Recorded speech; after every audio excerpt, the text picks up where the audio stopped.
O texto deste vídeo foi transcrito do livro A Sobrevivência do Espírito, obra mediúnica ditada pelo espírito Ramatiz Almedum Hercílio Mais. Pergunta: e sob o vosso entendimento espiritual, como considerais o Esperanto em relação ao nosso atual progresso moral, científico e espiritual? Só agora o Esperanto atinge a sua fase mais importante e, também, a mais promissora. Nenhum outro idioma poderá substituí-lo e nenhum esforço futuro poderá superá-lo no seu mecanismo genial, pois foi elaborado cientificamente por uma experimentadíssima no gênero linguístico, como é o espírito de Luiz Lázaro Zamenhof.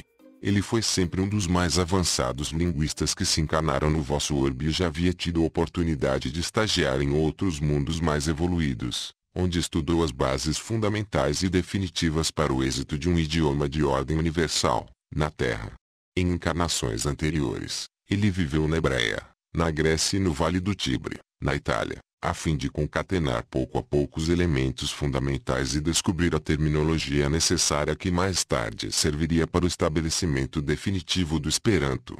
Em face do acatamento que tem tido o Esperanto por parte dos cientistas do século XX, da sua sobrevivência através do tempo e da incessante adesão de novos e entusiastas adeptos ao seu admirável mecanismo lógico e sensato, está visto que se trata de uma nobre realização superior, pois já triunfou no tremendo impacto da lógica e da razão superdesenvolvida da era atômica. E, além de ter resistido às mais implacáveis exigências modernas, que já têm destruído os mais sólidos tabus, dogmas e crenças tradicionais dos séculos, o idioma esperantista progride e se dissemina pelo mundo terráqueo, estendendo seu fraternal vocabulário a todos os povos e impondo-se pela grandeza de seus postulados inalteráveis. Pergunta: em síntese, por que motivo considerais o Esperanto como capaz de se tornar um idioma internacional de uso comum a todos os povos? Qual o motivo de sua força e resistência às investidas da crítica malévola e sarcástica que lhe tem feito alguns povos interessados em que o seu idioma nacional seja o definitivo veículo internacional? A perfeição linguística do Esperanto é devida principalmente ao fato de haver sido a realização de um cérebro tão amigo da lógica e da ciência quanto foi o admirável e sensato raciocínio de Kardec na codificação do Espiritismo. Alguns cientistas de renome, do vosso mundo, já reconhecem que o Esperanto é uma obra-prima de lógica e simplicidade, significando um evento de tanta importância na esfera linguística quanto foi a descoberta da energia atômica na esfera científica. A sua reduzida gramática, isenta das regras que tanto fatigam a mente do estudante, torna o Esperanto um primor de racionalidade e um monumento de habilidade e inteligência, que ainda mais se engrandece com a sua ortografia fonética e a sua sintaxe de uma simplicidade surpreendente. Ele tem tudo o que é necessário para se ajustar aos imperativos do século dinâmico em que viveis, onde tudo é feito, as carreiras e o tempo é parcimonioso para o entendimento humano, motivo por que os pensamentos precisam ser resumidos em poucos vocábulos. O estudante do Esperanto, em lugar de fatigar a sua memória para se lembrar de regras gramaticais envelhecidas e complicadas, por entre um labirinto de acentuações gráficas e reformas ortográficas, que exigem grande cuidado para que se possa expor o pensamento sem o risco de críticas, encontra no Esperanto um sistema claro e regular que o torna um admirável e mágico multiplicador de palavras sob a mais encantadora simplicidade. É um dos mais avançados mecanismos verbais à disposição do homem moderno, bastando-vos acionar as teclas fáceis e conhecidas de suas bases inalteradas para que, à semelhança do que se dá com as modernas máquinas de calcular, possais obter imediatamente os resultados que desejais sem que vos fatigueis cerebralmente. Apesar de o Esperanto ser tão simples e fácil, só no século XX é que os homens estão se revelando mental e cerebralmente dinâmicos para poderem articulá-lo e compreendê-lo com clareza e êxito, visto que ele não é apenas um idioma compilado inteligentemente por um homem genial, mas, sim, uma síntese resultante do progresso milenário da linguagem humana até os vossos dias. Pergunta: aliando-se ao ideal esposado por Zamenhof, o Esperanto tornar-se-á realmente um idioma preferido por todos os povos e raças terrenas, vencendo as naturais reações muito comuns às raças egocêntricas. Não tendes percebido que o labor dos esperantistas se assemelha muito ao trabalho empreendido pelos apóstolos, quando de sua sacrificial missão para a divulgação do Evangelho de Jesus?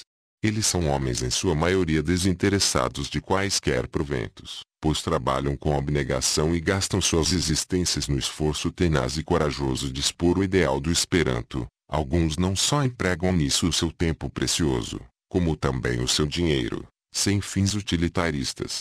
As obras esperantistas mais divulgadas no vosso orbe nasceram de doações e esforços particulares, marcados pelo desinteresse, fortalecidos pelo espírito heróico e pelo desejo puro de se disseminar um idioma neutro e confraternizador.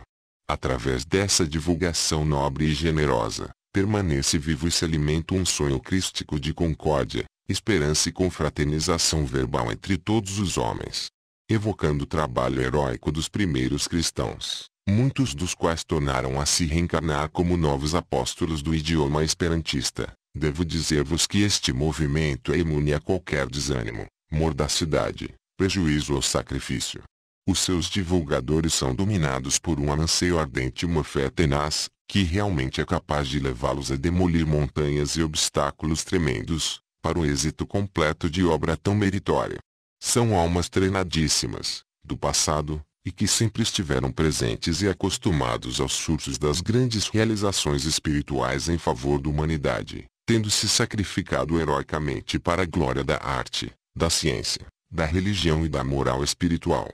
O Esperanto há de concretizar o ideal esposado por Zamenhof, justamente porque aqueles que hoje o divulgam, à custa de heroísmos, sacrifícios e prejuízos, são os mesmos que já divulgaram outras ideias benfeitoras no pretérito e alcançaram a meta idealizadora, porque tudo fizeram com abnegação em favor do bem e do amor fraterno. Pergunta. Justamente por se tratar de um trabalho do espaço, surpreende-nos o dispêndio de tantos séculos no mundo espiritual, para que ele se corporificasse a contento na face da terra. Qual a razão disso? É desculpável que, ainda na matéria, não possais avaliar o cientificismo e o labor avançado, que são exigíveis para se poder aperfeiçoar e divulgar um idioma de natureza internacional entre as contradições humanas, e os interesses tão diversos no seio dos povos egocêntricos.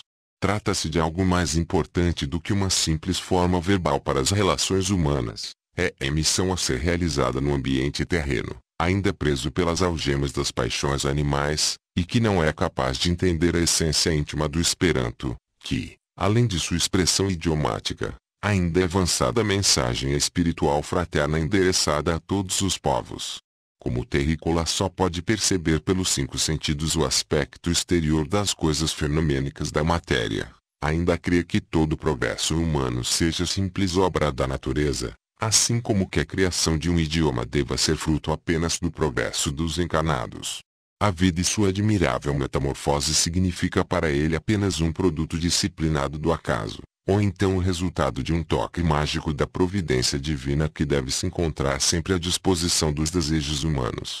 Ele ignora que, no mundo invisível aos sentidos humanos, os prepostos de Deus operam devotamente durante vários milênios, para só então conseguirem pequeninos êxitos que são então plasmados no cenário das formas terrenas. Quantos esforços e trabalhos incessantes foram necessários, nos séculos findos, para que se criasse ambiente favorável e um momento psicológico para Newton descobrir a lei da gravidade, após a singela queda de uma nação ou, então, para Colombo poder se aventurar corajosamente à procura de terras para além do misterioso oceano. Para muitos encarnados, tudo isso não passa de algum espontâneo concatenamento de elos explicáveis pela ciência ou, então, de simples coincidência atribuída à natureza ou ao acaso.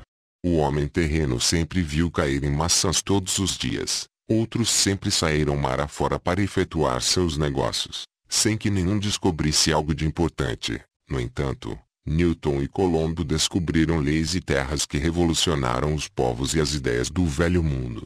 Da mesma forma, dificilmente podereis avaliar o montante de esforços, raciocínios e experimentações que os técnicos linguísticos do astral despenderam para que neste século de maior entendimento mental, surgisse no cérebro de Luiz Lázaro Zamenhof a ideia de compor um idioma internacional e abençoado, como é o Esperanto.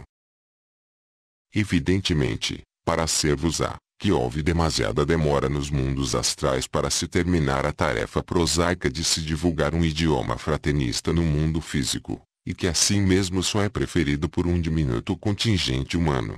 No entanto, o fenômeno comum, de uma bolota se transformar em carvalho, embora exija 100 de anos para isso, dependeu de muitos milênios de experimentações inteligentes das quais essa suposta e miraculosa natureza se serviu para transformar a pedra em vegetal. Pergunta: o Esperanto não poderá porventura se deformar pela incorporação ou interpolação de outros vocábulos heterogêneos? Quando cultivado por outros povos, não poderá se acrescer de neologismos impróprios ao seu linguajar neutro e internacional, devido a certos costumes e necessidades características desses povos, a ponto de se tornar cheio de excrescências idiomáticas. Esses detalhes já foram previstos no espaço, tendo sido alvo de rigorosos estudos e acuradas experimentações. Em analogia com o mesmo caso, não tendes notado que, a prática do espiritismo, os seus simpatizantes incorporam inúmeras excrescências contraditórias aos seus postulados fundamentais, confundindo a codificação kardeciana com outros movimentos espiritualistas. Mas é inegável que, apesar dessas inovações, a doutrina permanece perfeita em sua natureza iniciática, e íntegra em suas bases lógicas estabelecidas pelo senso superior de Allan Kardec. Faz lembrar o caso do filme negativo, que sempre conserva a imagem real, que pode ser revelada a qualquer momento que se queira comprovar a sua exatidão. O Espiritismo, apesar das interpolações e excrescências doutrinárias com que alguns pretendem toldar a sua pureza iniciática, sempre se conserva íntegro, e isso, principalmente, pelo fato de já existirem na Terra organizações espíritas que velam continuamente pela manutenção dos seus postulados originais, escoimando-os de todas as incoerências deformantes. Da mesma forma, o Esperanto também ficará livre das corrupções idiomáticas e resguardado em suas raízes iniciáticas, porque, além de ser subordinado a normas definitivas, traçadas pelo alto, também se subordina a uma entidade oficial da Terra, que é a Universal Esperanto Associo, responsável pela sua sanidade verbal e gráfica. Trata-se de uma organização que foi fundada no além e depois concretizada no mundo terreno, da qual participam elementos experimentadíssimos no trato do idioma fraterno e que já se dedicaram a grandes labores linguísticos em vidas passadas. Devotados espíritos entregam-se às tarefas elevadas da língua internacional e depois renascem em várias partes da Terra, a fim de propagar o Esperanto e o escoimarem de qualquer excrescência. Mantém para com ele assistência permanente e o fazem progredir continuamente, para mais breve aproximação entre os homens que falam idiomas diferentes, mas seguem para o mesmo destino. Pergunta: qual uma ideia mais objetiva de que o Esperanto possa resistir a todas as excrescências que queiram introduzir em sua unidade fundamental? A água, acrescida de certas essências ou produtos vegetais, pode se transformar em xarope, vinho, café ou chá. No entanto, basta que filtreis cientificamente qualquer um desses líquidos, para que torneis obter a água em seu estado primitivo, comprovando que ela é, entre todos esses produtos, um elemento que conserva sua pureza. Do mesmo modo, por mais que impregnem o Esperanto de misturas idiomáticas ou excrescências vocabulares, ninguém poderá alterar a sua natureza intrínseca que, por vontade do alto, sempre há de resistir a qualquer neologismo ou interpolação inoportuna. Pergunta: de acordo com o vosso prognóstico, poderemos estar certos de que o Esperanto nunca sofrerá acréscimo algum no seu conjunto linguístico, mesmo que futuramente algumas circunstâncias imprevistas assim exijam? Nenhuma outra modificação há de se operar na pureza iniciática da coluna vertebral do Esperanto. Mesmo que, por força das circunstâncias, seja viável a interpolação de qualquer vocábulo ou tema aconselhável, é óbvio que isso há de primeiramente ser autorizado pela entidade máxima esperantista sediada na Terra, a única com o direito de arbitrar ou orientar para que não se perturbe a harmonia original do idioma. O Esperanto não depende dos fatores comuns que obrigam a modificação das línguas pátrias, as quais evoluem partindo de costumes, tradições e experimentações provisórias. É por isso que elas requerem filólogos pátrios que devem intervir de tempos em tempos, ditando novas regras gramaticais, modificando a grafia de vocábulos ou as acentuações gráficas, aceitando neologismos e gírias que vão penetrando aos poucos no seio do linguajar popular, e até no oficial, interpretando o espírito nacionalista de um povo. Com o Esperanto não acontecerá isso, pois os técnicos espirituais já estudaram, no espaço, todas as probabilidades de modificações ou de obstáculos que poderiam surgir no idioma em virtude de diferenças psicológicas entre os homens. Demais, não advirão ao Esperanto as mesmas consequências comuns a outros idiomas, porque ele inicia sua aplicação linguística justamente no limiar da profética seleção espiritual, que já se efetua na Terra e que depois proporcionará um clima eminentemente simpático para o sucesso de uma língua internacional. Os espíritos que, a partir do próximo milênio, tornarem a se encarnar na Terra, serão todos simpáticos ao Esperanto, porquanto tratar-se-á de almas selecionadas rigorosamente à direita do Cristo, espiritualmente maduras e dedicadas a todas as realizações que se interessem à confraternização dos povos e ao bem do mundo. Devido a isso, a quantidade de vocábulos esperantistas ser-lhes-á mais que suficiente para êxito no mecanismo das relações humanas, mormente sabendo-se que se sentirão induzidos ao emprego cada vez mais positivo da telepatia, que será futuramente uma das faculdades comuns a todos os terrícolas. Pergunta: a entidade que protege o Esperanto na Terra não poderá modificar futuramente a sua estrutura, adaptando-a aos seus pontos de vista? O Esperanto nasceu emancipado. A entidade máxima que o protege e supervisiona na crosta terráquea não foi constituída para escoimá-lo de supostos defeitos inatos, mas principalmente para evitar as excrescências que possam ser introduzidas nele pela ignorância alheia. Não se trata de língua ao sabor de caprichos ou simpatias humanas, mas que surgiu no vosso mundo e atua no seio da humanidade à semelhança de um evangelho filológico já emancipado, e não apenas como um novo conjunto de vocábulos em competição com a prodigalidade idiomática que já existe entre as várias raças terrícolas. É idioma coeso de fundamentos profundos que, por se destinar ao sagrado objetivo de unir as criaturas através da palavra, merece o mais elevado respeito e religioso carinho de todos os seres. Pergunta: podeis nos dizer alguma coisa sobre essa semelhança do Esperanto com a unidade milenária do Evangelho de Jesus? A semelhança entre o Evangelho e o Esperanto provém de que o Esperanto é também um código verbal certo e igual para todos os homens. É de qualidade essencialmente afetiva, porque é eletivo às criaturas de boa índole, que simpatizam com os movimentos universalistas.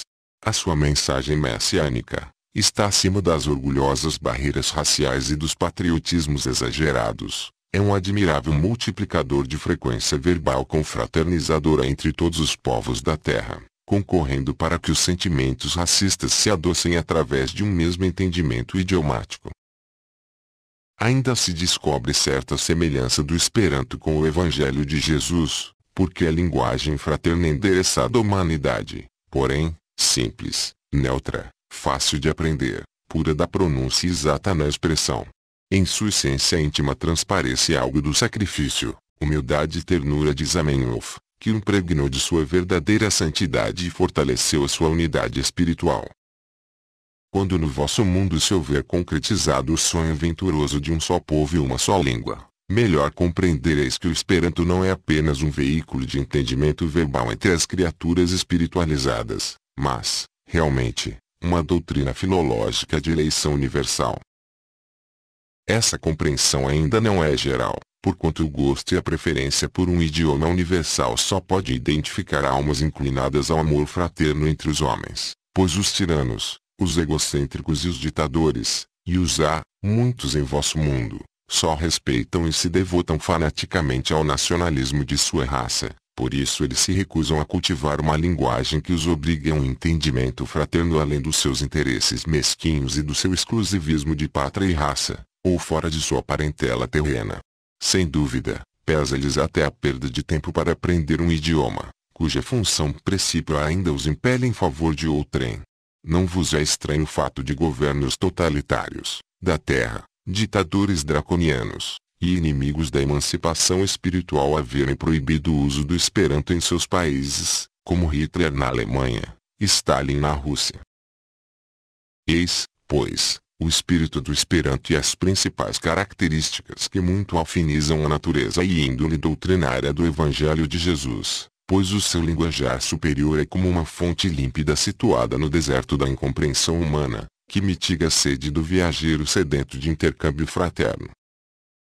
Pergunta: podeis nos explicar claramente quais os fatores que hão de assegurar o completo êxito do Esperanto depois do fim dos tempos, e de que modo estão eles se coordenando para tal fim? Conforme já vos expliquei em obra anterior a esta, a próxima verticalização do eixo da Terra provocará várias modificações de ordem geológica e geográfica na crosta terrena, ocasionando movimentação das águas dos oceanos, que pouco a pouco invadirão certas faixas litorâneas, destruindo praias tradicionais, ao mesmo tempo que emergirão do fundo dos mares algumas ruínas de velhas civilizações da Atlântida e de outros povos desconhecidos até de vossa história comum. Esses acontecimentos coincidirão exatamente com a era da besta do Apocalipse, símbolo do grande dessegramento humano, e com a profetizada rebeldia satânica dos espíritos trevosos, que envidarão hercúleos esforços para destruir as edificações do bem. Devido, porém, ao excessivo sofrimento e à perturbação que há de acometer toda a humanidade, os homens terão que se unir entre si, de modo incondicional, a fim de sobreviverem e suportarem os efeitos da grande catástrofe. O clamor, o arrependimento e o remorso farão coro entre as criaturas, que terão então de sofrer as consequências dessa modificação física do orbe e do caráter do homem.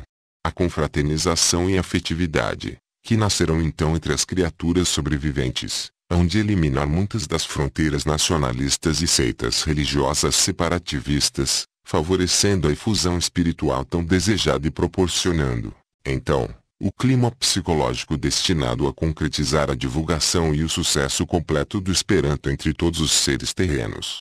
É claro que o advento completo do Esperanto ainda exige muitas etapas, que vão se estabelecendo lentamente, mas, independente disso, em face dos acontecimentos trágicos do fim deste século, forçosamente há de se produzir um clima psicológico favorabilíssimo para a mais ampla divulgação do idioma esperantista. Os continentes europeus remanescentes das próximas catástrofes fundir-se-ão em uma área mais extensa, por cujo motivo também se concentrará a maior quantidade de criaturas em um só bloco homogêneo, formando um menor número de raças e de idiomas, e isso dará oportunidade ao uso mais intenso de uma língua neutra e internacional. Essa aproximação entre as civilizações sobreviventes do fim dos tempos, ou do profético juízo final, há de extinguir muitos dialetos e línguas menores, obrigando-as a se fundirem em um só idioma capaz de atender às relações e ao senso psicológico resultante desses grupos agregados pelos mesmos acontecimentos dolorosos. Desnecessário é dizer que, à medida que for se extinguindo no mundo a quantidade de idiomas heterogêneos, tornar-se-á mais fácil a criação de clima simpático para a difusão e o êxito completo do Esperanto. Como as línguas também nascem, crescem e morrem, fundindo-se com as mais predominantes na época, hão de se reduzir também as barreiras criadas pelas nações orgulhosas, evidenciando-se o Esperanto como um recurso mais inteligente, sensato e lógico, para todos se entenderem melhor no campo das ideias. Eis porque o Esperanto também significa um dos sinais dos tempos, pois o seu advento ocorre justamente no limiar dos acontecimentos profetizados por Jesus e por todos os profetas bíblicos, e que os sensitivos já podem perceber em desdobramento, no correr dos vossos dias. É um idioma destinado a uma raça superior, mais perto do coração e mais alheio às complicações do intelecto. O seu conteúdo guarda profunda similitude com a mensagem evangélica de Jesus, uma vez que é também linguagem descida dos céus, convidando todas as raças a vestirem os seus pensamentos e os seus sentimentos com o mesmo traje verbal fraterno. Ludwig Lezer Zamenhof, geralmente creditado como L. Zamenhof, era um médico polonês, judeu, inventor e escritor. Ele é mais conhecido por criar o Esperanto, a linguagem mais bem-sucedida do mundo. Ele cresceu fascinado pela ideia de um mundo sem guerra e acreditava que isso poderia acontecer com a ajuda de uma nova linguagem auxiliar internacional, que ele desenvolveu pela primeira vez em 1873 enquanto ainda estava na escola. Zamenhof nasceu na cidade de Białystok, na época pertencente ao Império Russo, mas atualmente pertence à Polônia. Na época, falavam-se várias línguas em Białystok, gerando muitas dificuldades de compreensão entre as diversas culturas. Isto motivou Zamenhof a buscar uma solução para o problema, e durante anos, foi desenvolvendo o Esperanto em um processo longo e trabalhoso. Zamenhof tinha 17 a 18 anos e ainda estava no ginásio quando preparava a versão inicial do Esperanto. Em 1878, essa primeira versão ficou pronta. Ela se chamava Língua Universala. No dia 17 de dezembro daquele ano, Zamenhof, 2 dias após seu aniversário de 19 anos, apresentou aos seus colegas de classe o seu projeto inicial. Segundo o que o próprio Zamenhof contaria anos depois, ele e seus amigos cantaram em comemoração uma música de uma única estrofe, Malamikete de las Nakjes. Posteriormente, o dia 15 de dezembro, aniversário de Zamenhof, se tornaria uma data festiva na comunidade esperantista. Continuou com os seus esforços apesar de, no ano de 1879, ter surgido o Volapük, projeto de língua internacional criado por Johann Martin Lehr, que encolheu depois do lançamento do Esperanto. Zamenhof havia aprendido Volapük, mas os defeitos dessa língua o motivaram a prosseguir com os seus planos. Após a versão preliminar de 1878, destruída pelo pai de Zamenhof quando o filho foi estudar em Moscou, seguiu-se outras tentativas nunca publicadas. Os poucos fragmentos que restam atestam a existência de novas versões finalizadas em 1881 e 1885. Finalmente, no ano 1887, e com a ajuda econômica de sua esposa, Clara, publicou um pequeno manual intitulado Internacia Lingvo, que pode ser traduzido por Língua Internacional, com pseudônimo de Doutor Esperanto, palavra que acabou por se converter no nome de sua criação. Zamenhof utilizou tal pseudônimo na publicação do primeiro livro de Esperanto em 1887, pois temia retaliações do governo russo contra seu projeto. Sua origem remete à profissão e à esperança de Zamenhof ao lançar a língua para o mundo, visto que Esperanto, em Esperanto, significa aquele que tem esperança. Apesar de a língua ter nascido apenas como Língua Internacia, língua internacional, ela recebeu o nome de seu autor com o passar do tempo. O longo nome pela qual era conhecida. Língua Internacia de Doutor Esperanto. Língua Internacional do Doutor Esperanto. Foi aos poucos encurtado até chegar ao nome atual, Esperanto, aceito inclusive pelo próprio Zamenhof. Zamenhof morreu em Varsóvia em 1917. Os seus 3 filhos foram assassinados pelos nazistas durante a Segunda Guerra Mundial. Os Zamenhof eram uma família judia. Os primeiros anos da história do Esperanto são muito ricos de acontecimentos. Além de seu trabalho linguístico, Zamenhof publicou uma filosofia religiosa que ele chamou de humaranismo, o termo em Esperanto, normalmente traduzido como humanitismo, baseado nos princípios e ensinamentos de Hillel, o ancião. Ele disse sobre o humaranismo: é de fato o objeto de toda a minha vida. Eu desistiria de tudo por isso. Esta biografia foi transcrita do site pt.wikipedia.org. Ao ouvinte que teve interesse em acompanhar as explicações até o fim, Ramat solicita que comece a estudar Esperanto o mais breve possível. Paz e luz.